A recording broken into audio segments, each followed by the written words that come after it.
कबीरदास जी हिंदी काव्य साहित्य में एक श्रेष्ठ कवि माने जाते हैं। कबीरदास जी ने इस संसार में बाह्य आडंबरों का खुलकर विरोध किया है। उन्होंने इस बात के लिए कहा है कि संसार में ईश्वर कण कण में व्याप्त हैं, उसे हमें किसी एक विशेष स्थान पर तलाश करने की कोई आवश्यकता नहीं है। ईश्वर को यदि हम सच्चे मन से याद करते हैं तो कहीं पर भी ईश्वर की प्राप्ति की जा सकती है। कबीरदास जी कहते हैं, हम तो एक एक कर जाना, दोई कहे तिन्हों को दो जग जिन नाहिन पहचाना। एक ही पवन एक ही पानी एक ही ज्योति समाना। एक ही खाक गड़े सब भाड़े एक ही कोहरा साना। जैसे बाड़ी काष्ठ की काटे अंगन न काटे कोई। सब घटे अंतर तो ही व्यापक धरे स्वरूप ही सोई। माया देख के जगत लुभाना काहे रे नर गरवाना। निर्भय भाई कछु नहीं व्यापै कहे कबीर दीवाना। कबीर दीवाना होकर के कहता है कि हम तो एक एक कर जाना।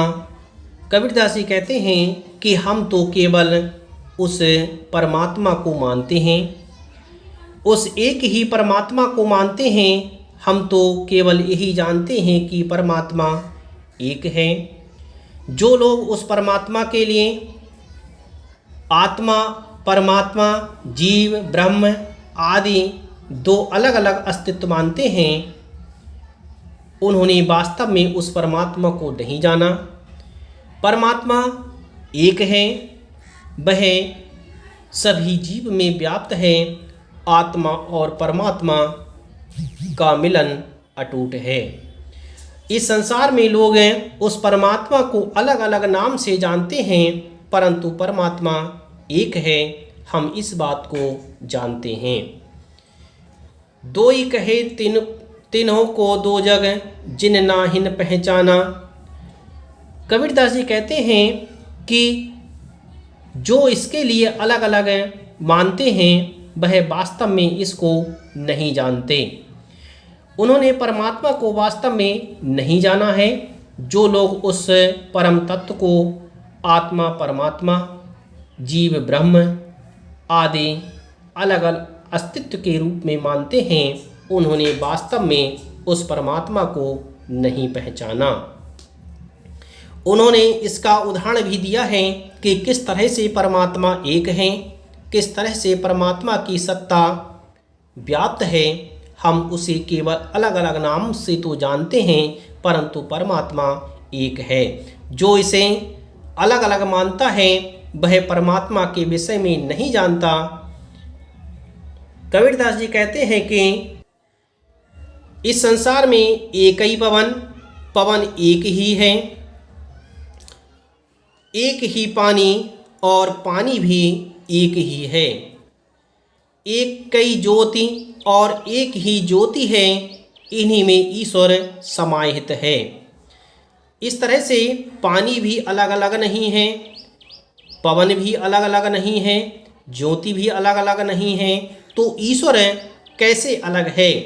जिस तरह से एक ही पवन है, एक ही पानी है, एक ही ज्योति है, उसी तरह से ईश्वर भी एक है और उसी एक ही परमात्मा की ज्योति समस्त संसार में व्याप्त है। एक ही खाक गड़ई सब भाड़े एक ही कोरहा साना। कबीरदास जी कहते हैं कि एक ही खाक गड़ई सब भाड़े एक ही कोरहा साना। एक ही खाक, एक ही खाक के द्वारा सभी को गढ़ा गया है। एक ही रचयिता है, इस संसार का एक ही रचनाकार है। एक ही खाके से सबको बनाया गया है। सब भाड़े सभी एक ही मिट्टी के हैं। एक ही कुम्हारा साना और एक ही कुम्हार के द्वारा बनाया गया है। उन्हें एक ही कुम्हार ने बनाया है, एक ही मिट्टी का बनाया है, एक ही सांचे से बनाया है, तो वह अलग अलग कैसे हो सकते हैं? जैसे वाड़ी काष्ठ की काटें अग्नि न काटे कोई। कबीरदास जी कहते हैं जैसे काड़ी काष्ठ की काटें, जैसे बाड़ी जैसे बढ़ई काष्ठ की काटें। काष्ठ माने लकड़ी को तो काट सकता है, जैसे बढ़ई लकड़ी को तो काट सकता है, अगर न काटे कोई, परंतु उसमें पाई जाने वाली अग्नि को अलग नहीं कर सकता। बढ़ई लकड़ी को तो काट सकता है, परंतु उसमें पाई जाने वाली अग्नि को नहीं काट सकता। उसी प्रकार से मनुष्य का शरीर नश्वर है, परंतु उसमें निहित आत्मा अमर और अकाट्य है। सब घट अंतर तो ही व्यापक धरई स्वरूप सोई। कबीरदास जी कहते हैं कि परमात्मा सभी प्राणियों में व्याप्त है। ईश्वर ने ही इस संसार को बनाया है। हे मनुष्य, इस संसार के माया मोहों को त्याग दीजिए और इस संसार में सभी को एक समान समझिए, क्योंकि ईश्वर घट घट में व्याप्त है। कबीरदास जी कहते हैं कि हे परमात्मा, सब घट घट अंतर तू ही व्यापक, समस्त घट घट में तू ही व्यापक है। धरय स्वरूप सोई, और तूने ही विभिन्न स्वरूपों को धारण किया है। तू ही घट घट में व्याप्त है, तूने ही इस संसार में विभिन्न रूपों में कार्य किए हैं, तूने ही विभिन्न रूपों को धारण किया है। कबीरदास जी मनुष्यों को संबोधित करते हुए कहते हैं कि माया देख के जगत लुभाना, काहे रे नर गरवाना। कबीरदास जी कहते हैं कि हे मनुष्य, संसार के मायामय रूप को देख करके यह सारा संसार लुप्त हो गया है, तुझे लुभाने में लगा हुआ है, और इसे देख करके तू गर्व क्यों कर रहा है, तू घमंड क्यों कर रहा है, इसको देख करके लालच क्यों कर रहा है, लालच में फंस करके, इस माया मोह में फंस करके तू घमंड क्यों कर रहा है। निर्भय भया कछु नहीं व्यापै, कहे कबीर दीवाना। कबीरदास जी कहते हैं कि प्रभु प्रेम में दीवाने जो लोग माया मोह से मुक्त हो जाते हैं, वे निर्भय हो जाते हैं, उन्हें किसी प्रकार का कोई भय नहीं रहता।